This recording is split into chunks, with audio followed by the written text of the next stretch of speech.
Hello viewers. तो आज की क्लास में हम डेफिनेट इंटीग्रल से रिलेटेड एक और इम्पॉर्टेंट प्रॉब्लम सॉल्व करेंगे, जिसमें कि हमारे पास ग्रेटेस्ट इंटीजर फंक्शन जो है वो इन्वॉल्व होगा। राइट। तो यहाँ पर हमें जो डेफिनेट इंटीग्रल की वैल्यू फाइंड आउट करनी है वो है 0 to 3 pi/2 tan of greatest integer of 2x/पाई। राइट। तो चलिए देखते हैं कि इस इंटीग्रल की वैल्यू जो है हम सब्स्टिट्यूशन मेथड का यूज़ करके कैसे हम फाइंड आउट कर सकते हैं। राइट। तो चलिए शुरू करते हैं। तो चलिए इस इंटीग्रल को हम आई मान लेते हैं। राइट। और यहाँ देखिए एक्स की वैल्यू जो है वो 0 से 3 पाई/2 तक वेरी कर रही है।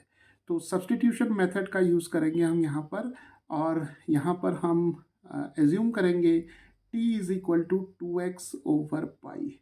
राइट। और यहाँ पर हम ये भी देखेंगे कि जो सब्स्टिट्यूशन मेथड है वो एक बहुत ही पावरफुल टूल है इंटीग्रल्स को सॉल्व करने के लिए। राइट। तो t = 2x/पाई हम यहाँ रखेंगे। तो डिफ्रेंशिएट करते हैं दोनों तरफ x के रिस्पेक्ट में, तो dt/dx हमें मिल जाएगा 2/पाई।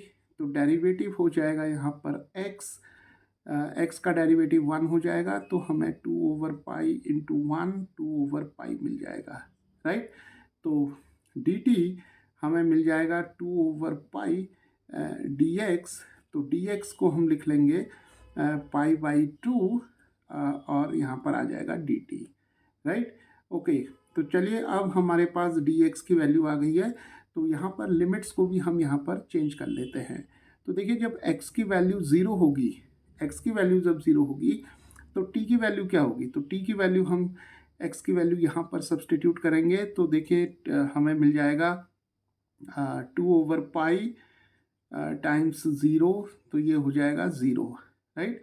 और जब x की वैल्यू 3 पाई/2 होगी तो देखिए हमें मिल जाएगा t की वैल्यू 2/पाई, और x की वैल्यू 3 पाई/2 रखेंगे यहाँ पर, तो 3 पाई/2 हमें मिल जाएगा। तो पाई से पाई कैंसिल हो जाएगा, 2 से 2 कैंसिल हो जाएगा, तो हमें मिल जाएगा 3। राइट। तो जब x की वैल्यू 0 से 3 पाई/2 तक वेरी करेगी, चेंज होगी, तो t की वैल्यू जो होगी वो 0 से 3 तक चेंज होगी। राइट। तो अब देखिए यहाँ पर अगर हम नंबर लाइन के ऊपर दिखाएं t की वैल्यू, तो यहाँ पर देखिए t = 0 है और यहाँ पर t = 3 है। राइट। तो 0 और 3 के बीच में हम देखते हैं कि कौन कौन से इंटीजर हमें मिल रहे हैं, क्योंकि जब भी हमारे पास ग्रेटेस्ट इंटीजर फंक्शन होता है तो हम हमेशा सर्च करते हैं इंटीजर्स को। राइट। तो देखिए यहाँ पर 1 मिल जाएगा हमें और 2 मिल जाएगा। राइट। तो अब देखिए इस इंटीग्रल आई को हम कैसे लिख सकते हैं।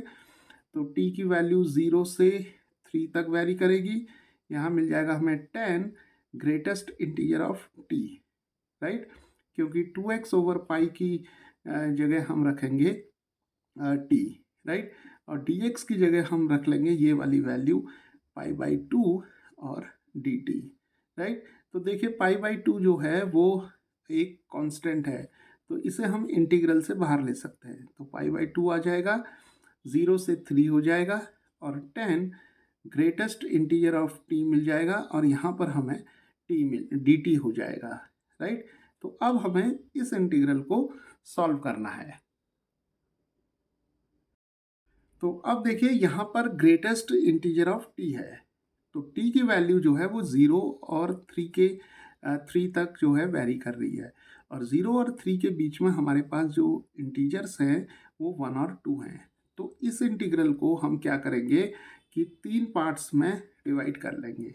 राइट। कैसे, ये पाई/2 है, तो हम 3 इंटीग्रल लिखेंगे यहाँ I1 I2 और I3। राइट।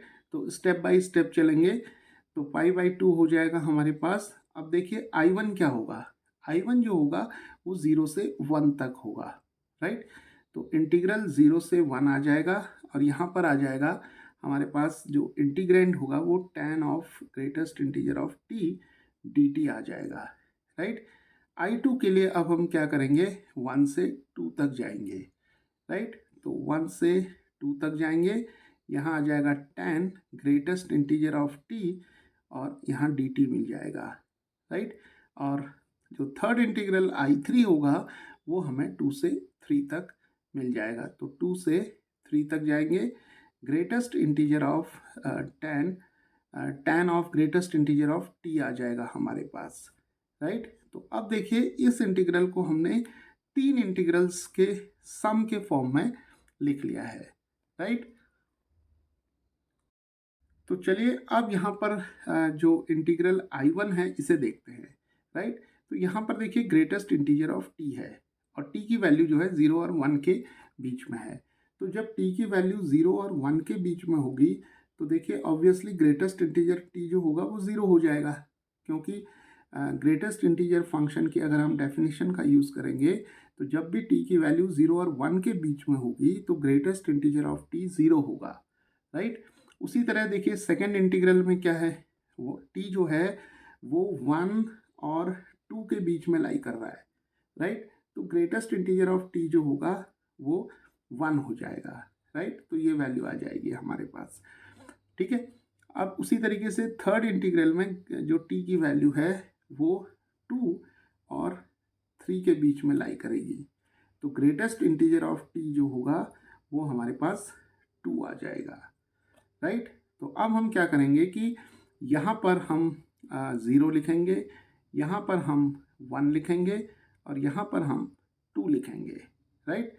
तो देखिए i की वैल्यू क्या आ जाएगी, π/2 हो जाएगा और इंटीग्रल 0 से 1 tan ऑफ 0 आ जाएगा हमारे पास, राइट। और यहाँ dt हो जाएगा।